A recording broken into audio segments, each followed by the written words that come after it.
बागी लाला ने देखो माटी खाई, चलो मैया के पास ले जा करके। महाराज बलराम जी ने ग्वाल बालों ने पकड़ा और मैया के पास ले गए। बोली मैया यो तेरे लाला ने आज माटी खाई।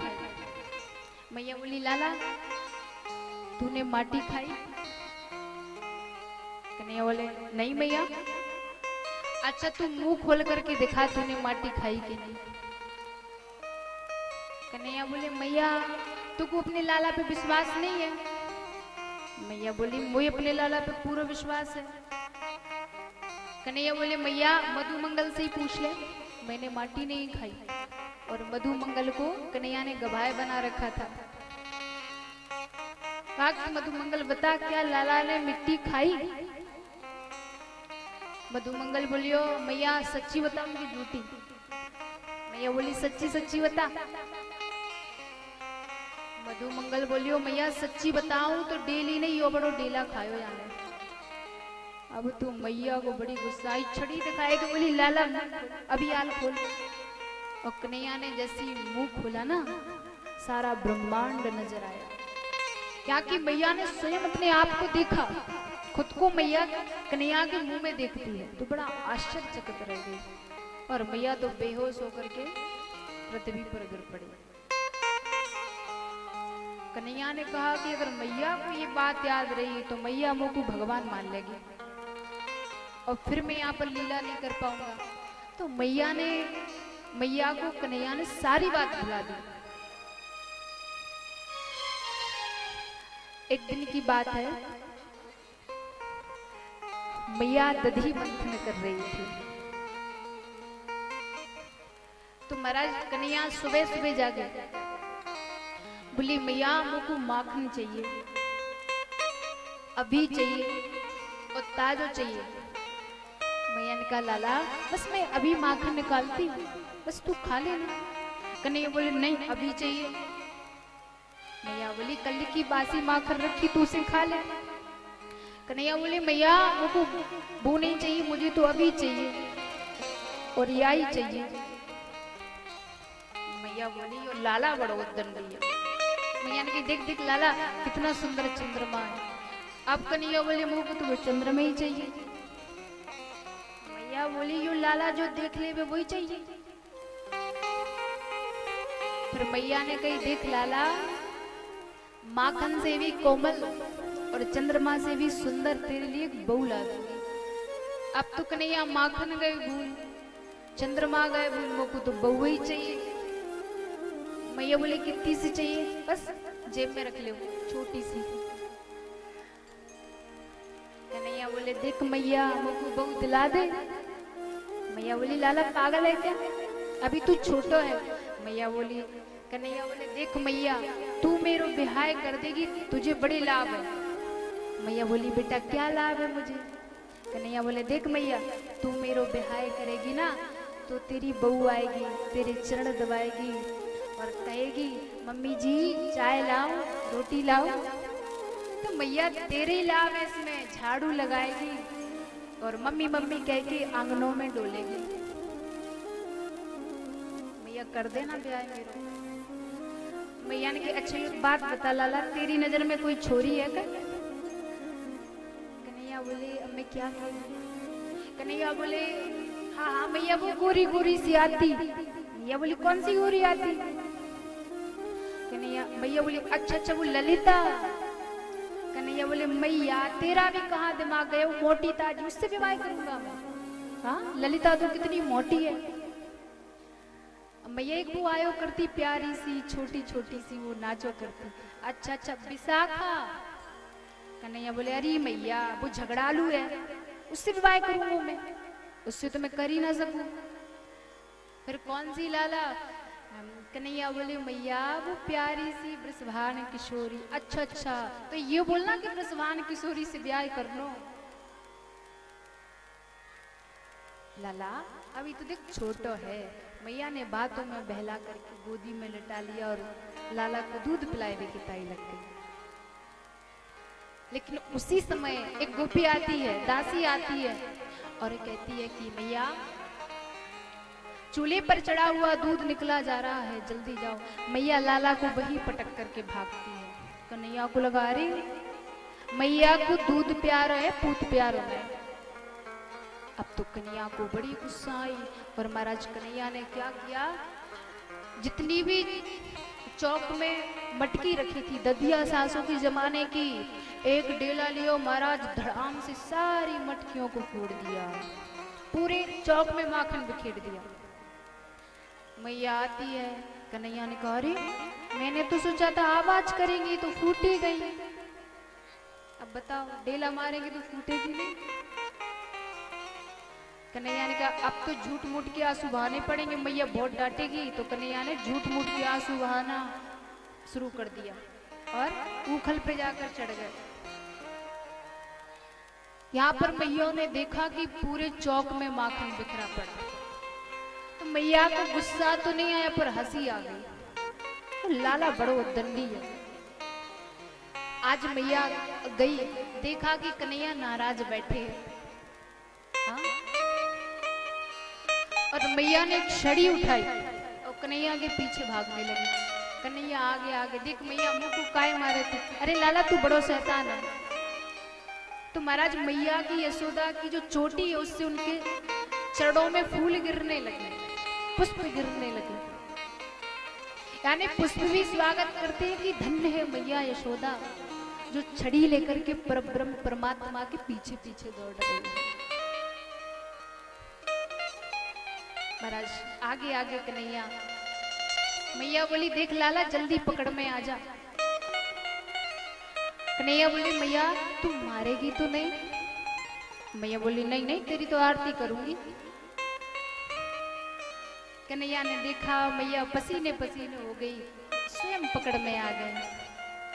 लेकिन मैं आपको बता दूं, प्रभु किसी की पकड़ में नहीं आते हैं, प्रभु तो भाव के बंधन में बनते हैं, प्रेम के बंधन में बनते हैं। जहां पर प्रेम होता है मेरे प्रभु वहां स्वयं दौड़ करके आ जाते हैं। आज मैया कन्हैया को पकड़ करके ले गई और उखल से बांधने लगी। जब कन्हैया को उखल से बांधना शुरू किया, महाराज सारे ब्रज की रस्सियां भी कम पड़ गई। प्रभु को दया आ गई और प्रभु बंध गए। हाँ प्रभु बंधते हैं पर प्रेम के बंधन में, भाव के बंधन में, ताकि अहंकार के बंधन में। आज मेरे प्रभु स्वयं बंध गए और मैया अपने कार्यों में लग गई। बाबा नंद के द्वार पर दो वृक्ष खड़े थे, यमला और सोच लिया कि हमें बिहारी जी के दर्शन करना है। बिहारी जी का मंदिर कहाँ पर है? संत जी ने कहा कि अरे बिहारी जी के मंदिर मत जाना। कहा क्यों? संत जी ने कहा यदि आप बिहारी जी के मंदिर चले गए ना तो उनके दर्शन मत कर लेना। भक्तों ने कहा कि जब इतनी दूर से जाएंगे तो दर्शन भी करेंगे। संत जी ने कहा ठीक है, यदि दर्शन कर लिया तो उनको निहार मत लेना। और हाँ यदि आपने निहार भी लिया ना तो उनसे नजरें मत मिला लेना। और ठीक है यदि नजरें मिल भी गई तो उनकी नूपुर को मत देख लेना। और यदि हाँ ऐसा हो भी गया, आपने यदि नूपुर को देख लिया तो उनकी बंसी को मत देख लेना। उन भक्तों ने कहा कि जो हम बिहारी जी जाएंगे, देखेंगे, निहारेंगे, दर्शन करेंगे तो मंदिर जाकर के उनको तो निहारेंगे ही। संत जी ने कहा मैं इसलिए बोल रहा हूं, जिस प्रकार मैं पागल हो गया हूं ऐसे तुम भी पागल हो जाओगे, तुम भी दीवाने बन जाओगे। किसी भक्त ने बड़ी सुंदर बात कही, कोई धन में पागल होता है, कोई दौलत। इसलिए गोविंद के नाम का नशा करो ना, गोविंद के नाम का रस पियो, उनके दीवाने बन जाओ। क्योंकि महाराज अगर किसी से थोड़ा कह दो ना कि थोड़ा भगवान का नाम ले लिया कर। बोले तुम्हें क्या है, तुम तो फ्री हो इसलिए लेते रहते हो, हमें कहाँ टाइम रखा। हाँ, हमें टाइम नहीं है भजन करने के लिए। लेकिन जब अंत आता है तब लगता है कि यदि हमने थोड़ा बहुत वहां के लिए कुछ किया होता तो शायद काम आता। इसलिए मेरे गोविंद को भी थोड़ा देख लिया करो, क्योंकि जब जीव उनके लिए समर्पित हो जाता है तो मेरे प्रभु भी उनके लिए समर्पित हो जाते हैं। अगर कोई कहे कि हम भक्ति कैसे करें, तो आपको ज्यादा कोई जब तक थोड़ी करना है, वो तो सर्वत्र है, उन्हें कहीं ढूंढने नहीं जाना। आप जिस रूप में उन्हें निहारना चाहोगे उस रूप में वो आ जाएंगे। आपको पता है, एक बार गोस्वामी तुलसीदास जी वृंदावन में बिहारी जी के दर्शन करने गए, तो अन्य जो भक्त बगल में खड़े थे वो उन्हें प्रणाम कर रहे थे बिहारी जी को, पर तुलसीदास जी ऐसे थे जो बिहारी जी को प्रणाम नहीं कर रहे थे। तो किसी बगल वाले भक्त ने पूछ लिया कि तुलसीदास जी, आप बिहारी जी को प्रणाम क्यों नहीं करते? तुलसीदास जी ने कहा, मैं ऐसे प्रणाम नहीं करूंगा, जब ये मेरे राम बन के आए तब प्रणाम करूंगा। हाँ, ये मेरे राम बन जाएंगे मैं प्रणाम कर लूंगा। तो मेरे प्रभु राम बन गए कि कित मुरली कित चंद्रिका कित गोपिन के साथ, तुलसी मस्तक तब नवे जब धनुषवान हुई हाथ। भक्त की ये बात सुनी, मेरे प्रभु ने राम रूप धारण कर लिया, तो तुलसीदास जी ने तब प्रणाम किया था। भक्त जिस भाव में देखना चाहे, निहारना चाहे, मेरे प्रभु उसी रूप में आ जाते हैं। आप बुलाओ तो सही, पुकारो तो सही, आप जिस रूप में उन्हें देखना चाहेंगे मेरे प्रभु उस रूप में आ जाते। आप जहां बुलाना चाहोगे वहां आ जाएंगे। एक बार नारद जी के मन में ऐसा भाव जागा, नारद जी को लगा, एक ऐसा प्रश्न जागा और नारद जी भगवान के पास गए। तो नारद जी ने पूछ लिया कि प्रभु, मेरे मन में एक प्रश्न जागा। नारद जी से पूछ लिया भगवान ने, ऐसा कौन सा प्रश्न है? नारद जी बोले, प्रभु मैं जानना चाहता हूं आप रहते कहाँ हो? भगवान ने कहा, मैं तो सर्वत्र रहता हूं, और यदि आप जानना ही चाहते हो तो मैं बताता हूं कि नाहं वसामि वैकुंठे योगिनां हृदयेन च मद्भक्ता यत्र गायन्ति तत्र तिष्ठामि नारद। मेरे प्रभु ने कहा कि नाहं वसामि वैकुंठे योगिनां हृदयेन च। भगवान ने कहा, नारद जी यदि आप विचार करो कि मैं बैकुंठ में रहता हूं तो मैं बैकुंठ में भी नहीं रहता हूं। नाहं वसामि वैकुंठे योगी, यदि आप विचार करो कि योगियों के हृदय में रहता हूं तो मैं योगियों के हृदय में भी नहीं रहता हूं।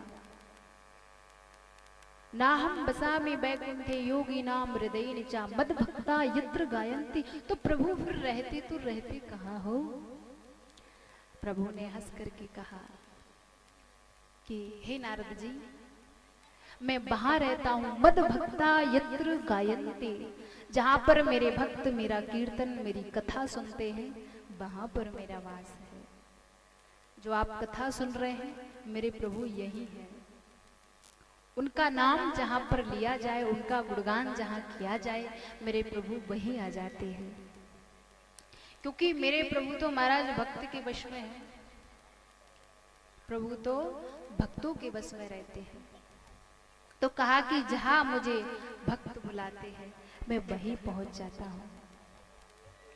आज कृष्ण के सुख के लिए समस्त गोकुलवासी वृंदावन जाते हैं, और जैसे ही वृंदावन में पहुंचे ना, तो मेरे गोविंद ने जो वृंदावन का सुंदर वातावरण देखा, कन्हैया ने कहा कि यहाँ पर तो बड़ा सुंदर वन है, यहाँ पर मैं गौवे चारण करूंगा।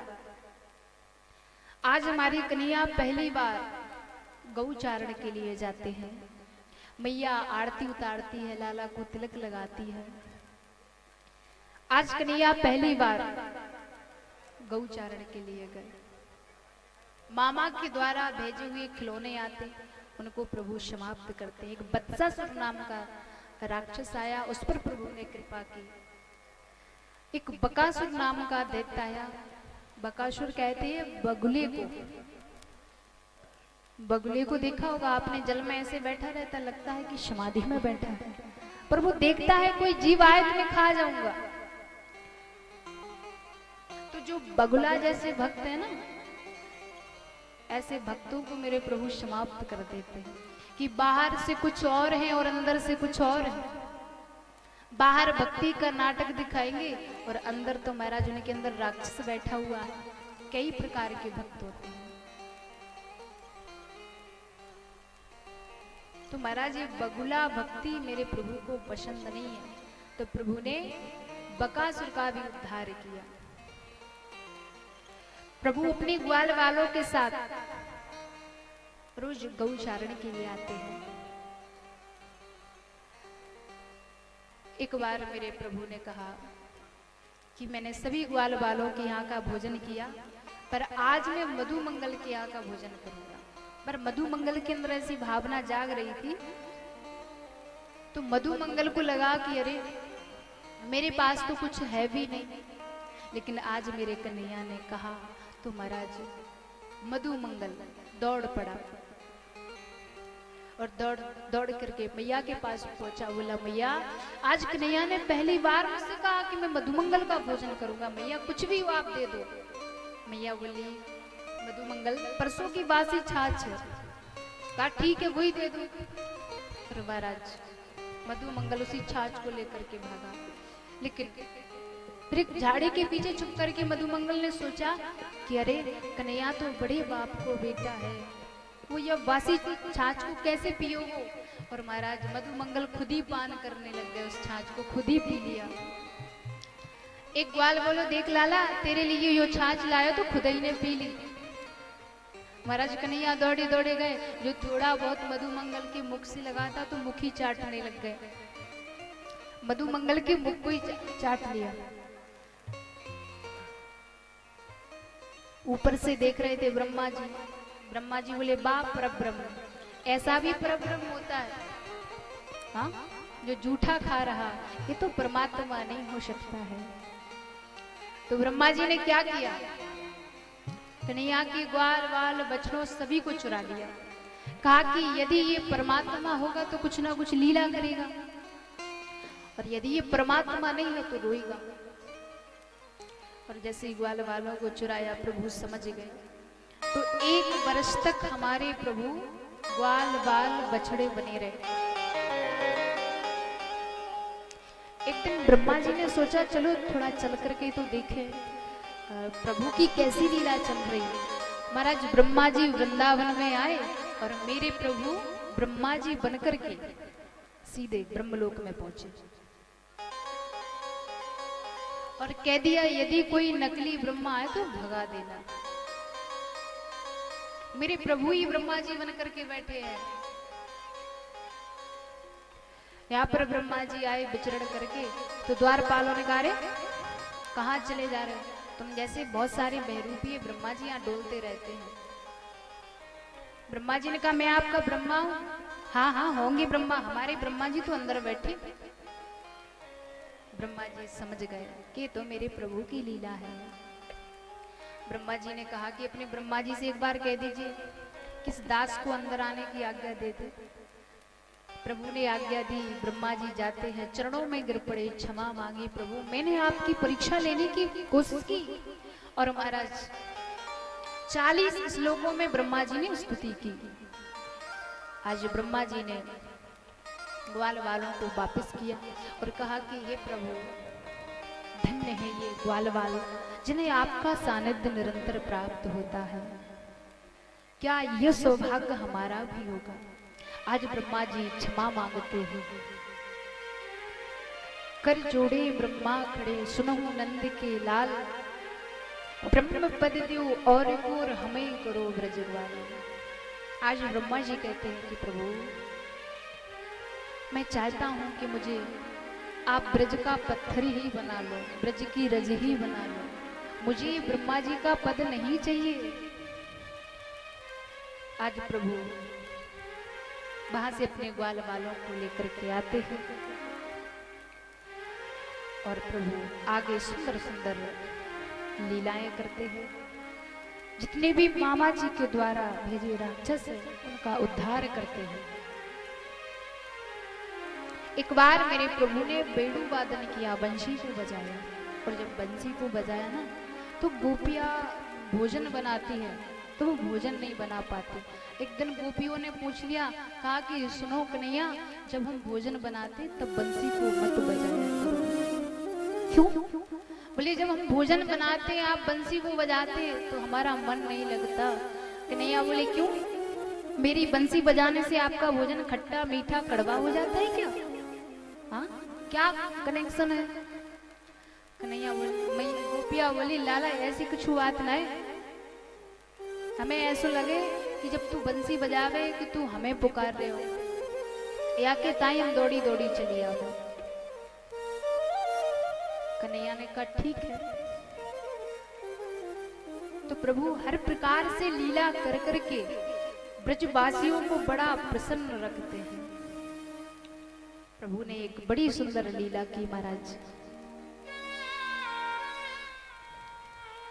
कन्हैया को पता चला कि यमुना जी में कालिया आ गया और उसके विष से सारी यमुना जी विषैली हो चुकी। प्रभु ने कहा कि कैसे उद्धार किया जाए, यदि बलराम जी को ले जाऊंगा तो ये तो मारने नहीं देंगे। तो आज कन्हैया कहते देखो ग्वाल वालों, हम अकेले ही आपके साथ खेलने चलेंगे। बोले बलराम जी को क्यों नहीं? बोले बलराम भैया बड़े हो गए तो अच्छा ना लगे, हाँ छोटे में बड़े खेले तो ये शोभा ना देवे। कन्हैया मैया से बोले देखो मैया आज या बलराम भैया को मत भेजियो, हम छोटे में ये बड़ी भैया खेले में अच्छो ना लगे। कहा ठीक है लाला। अब कन्हैया किस लिए कह रहे हैं पर मैया ये नहीं समझी। आज कन्हैया ग्वाल वालों के साथ जाते हैं, कहा कि आज एक नया खेल खेलेंगे। कौन सा? आज कन्हैया कहते हैं हम गेंद बल्ला वालों खेल खेलेंगे। मधु मंगल बोलियो कि मेरी तरफ से सुंदर गेंद होगी। और महाराज आज कन्हैया वो खेल खेल रहे हैं, सबकी बारी आई, कन्हैया की बारी आई, ऐसा जोड़ को बल्ला लगायो कि जाके गेंद सीधे धड़ाम यमुना जी में गिरी। अब तो महाराज श्री दामा बोले लाला मेरी गेंद लाई के दे। कन्हैया बोले कि मेरी मैया ऐसी हजारों गेंद बनाई के रख देगी तो ले लेना आप अपनी। श्री दामा बोले नहीं वही गेंद लूंगा क्योंकि मेरी वही गेंद अच्छी थी। कहा ठीक है यमुना जी में कूद जाऊंगा। श्री दामा बोले हाँ वो कोई दिक्कत नहीं है, कूद जाओ।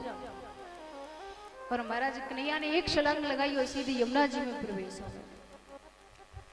नागलोक में पहुंचे जहां पर कालिया शयन कर रहा था। नाग पत्नियों ने देखा कि लाला तू रास्ता भूल गया क्या? अगर हमारे पति जाग जाएंगे तो तेरी खैर नहीं। कन्हैया बोले हम इसलिए आए हैं, जगा दीजिए अपने पति को। कालिया ने आवाज सुनाई महाराज, यहां तक कि यमुना जी में हलचल मच गई। आज कालिया ने कन्हैया को बांध लिया। मेरे कन्हैया ने शरीर को फुलाया, कालिया की नस नस ढीली हो गई। एक छलांग लगाई, कालिया के मस्तक पर चढ़ गए।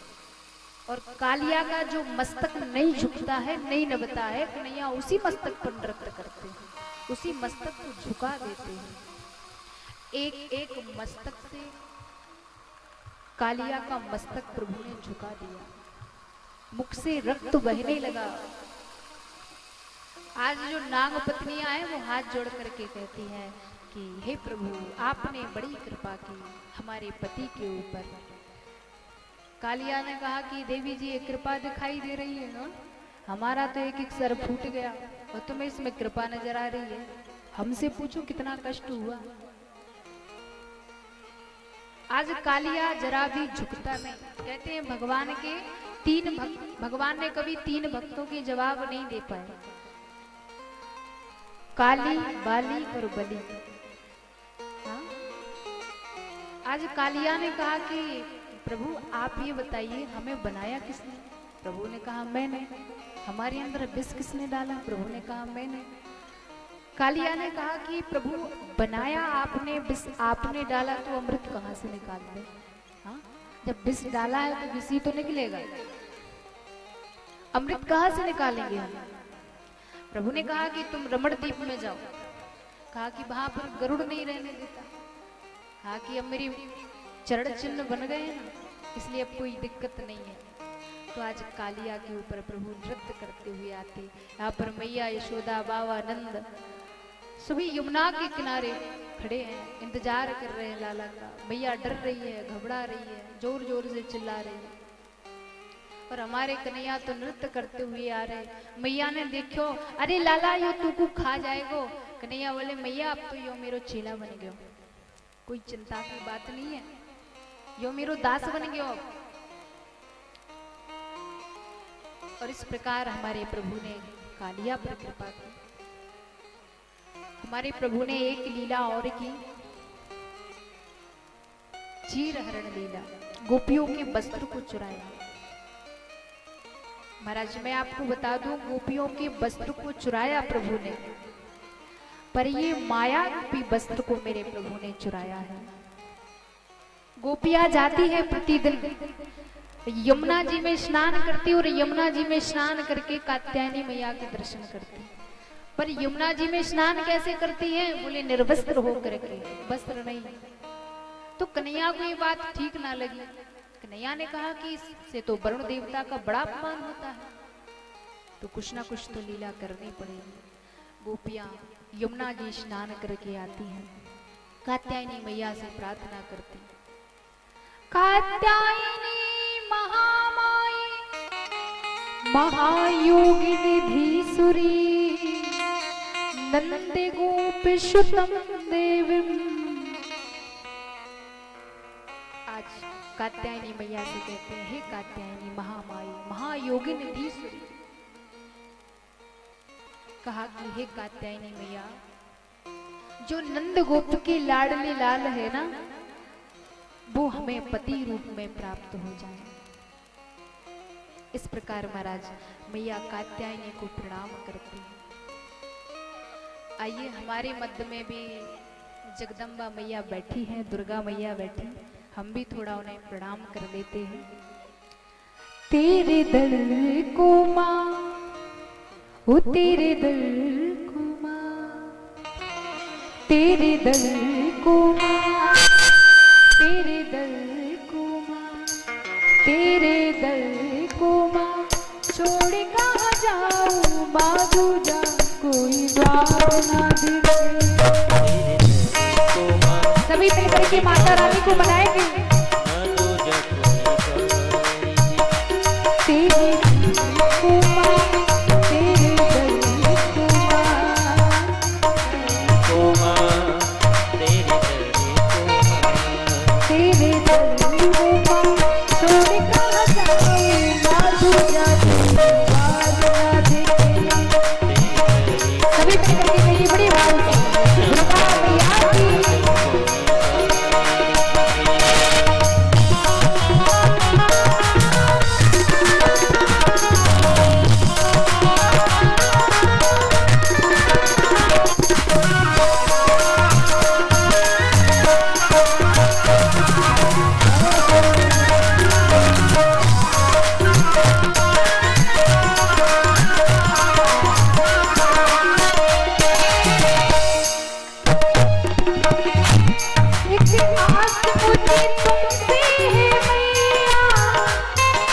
विश्वास कोई नहीं मैया,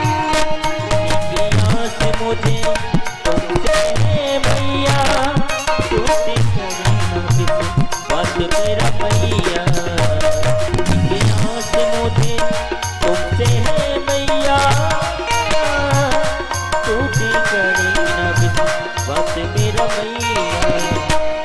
तुझा विश्वास कोई नहीं मैया। जय हो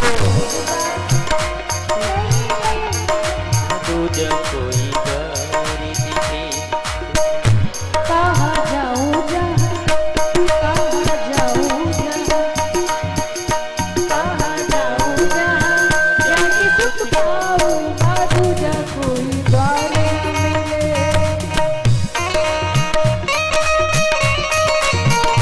मेरी मैया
छोड़ संसार तेरी शरण आया, कर विश्वास तेरी शरण आया।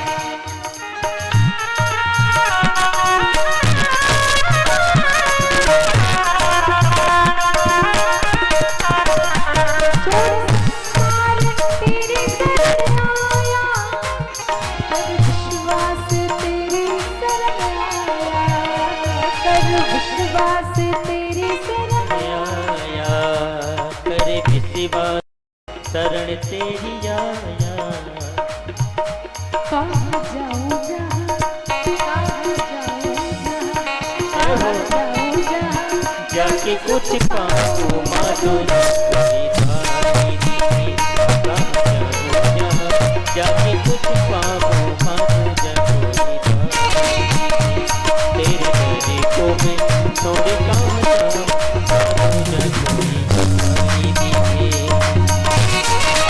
दुखड़ा में किसी को सुनाऊं, अपना दुखड़ा में किसी को सुनाऊं माधुरी धारी। तेरी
छोड़ी कहाँ जाऊँ मदद कोई।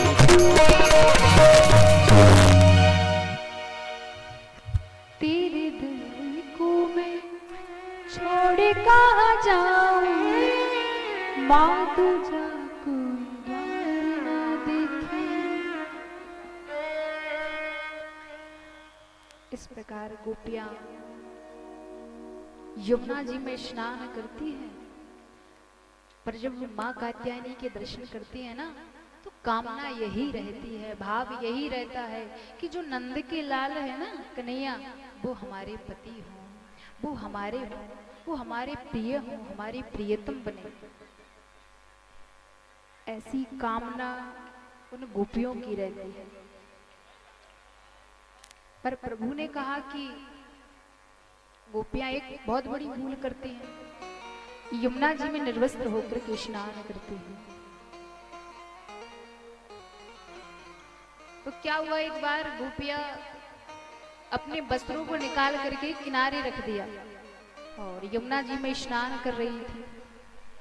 कन्हैया आए, सभी वस्त्रों को उठा करके पेड़ पर टांग दिए और खुद बैठ गए।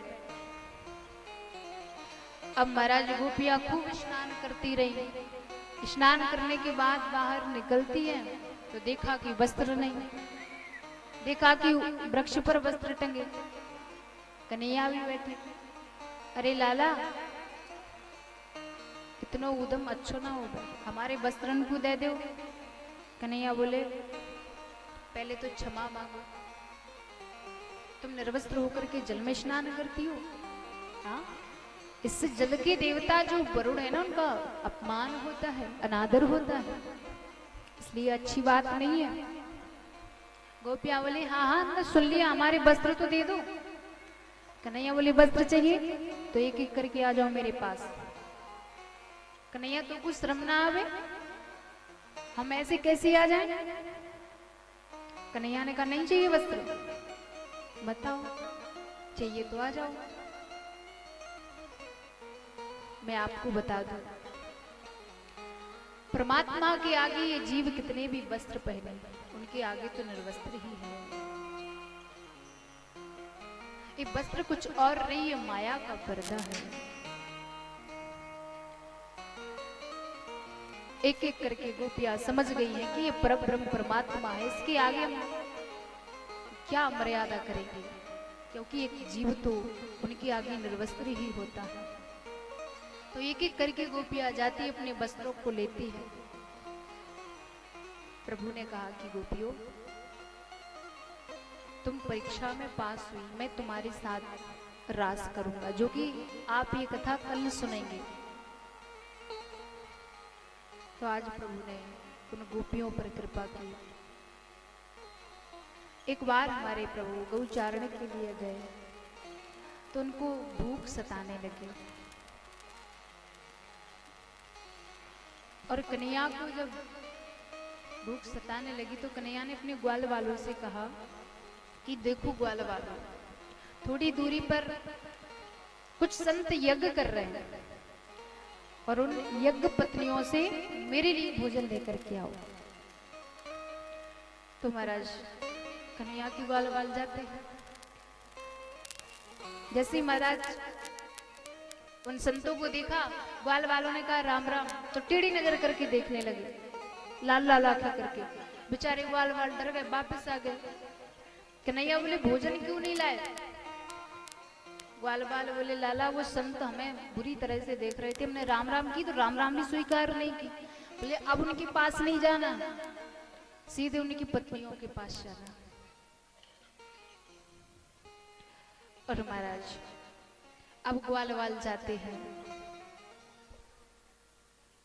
उन संतों की पत्नियों के पास, यज्ञ कर रहे थे, टेढ़ी नजर से देख रहे। ग्वाल वालों ने कहा कि हे यज्ञ पत्नियों, आपके जो लाला है ना कन्हैया, बहुत भूखे हैं, उनके लिए कुछ दे दो आप। यज्ञ पत्नियां कहती हम स्वयं ले जाकर के जाएंगे और हम खुद खिलाएंगे। तो यज्ञ पत्नियां खुद बना करके ले जाती और उन्हें खिलाती हैं।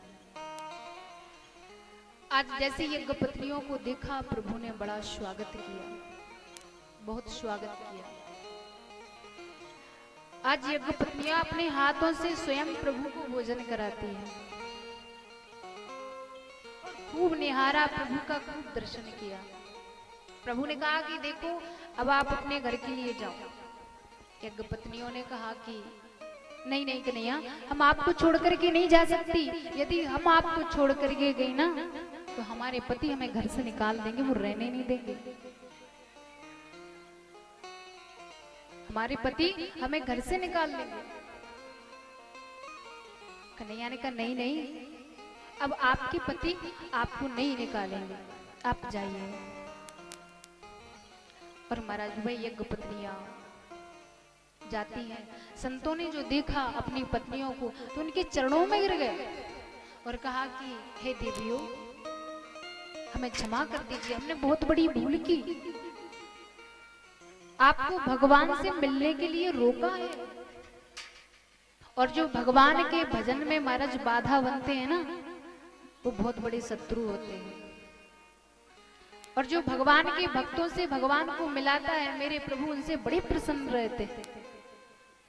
इसलिए कभी भी भगवान के भक्तों से भगवान को दूर मत करिएगा, वरना उसमें आपकी ही हानि है। आज संतों ने क्षमा मांगी, हे देवियों, हमने बहुत बड़ी भूल की, प्रभु का नाम नहीं लेने दिया, उनके पास जाने से रोका, हम तो आपकी बाधा बन गए। यज्ञ पत्नियों ने कहा नहीं नहीं, आप क्षमा मत मांगिए। और वह यज्ञ पत्नियां हाथ जोड़ लेती हैं। इस प्रकार हमारे प्रभु ने उन यज्ञ पत्नियों पर भी कृपा की है। और देखो अब धीरे धीरे करके हमारे कन्हैया 7 वर्ष के है गए।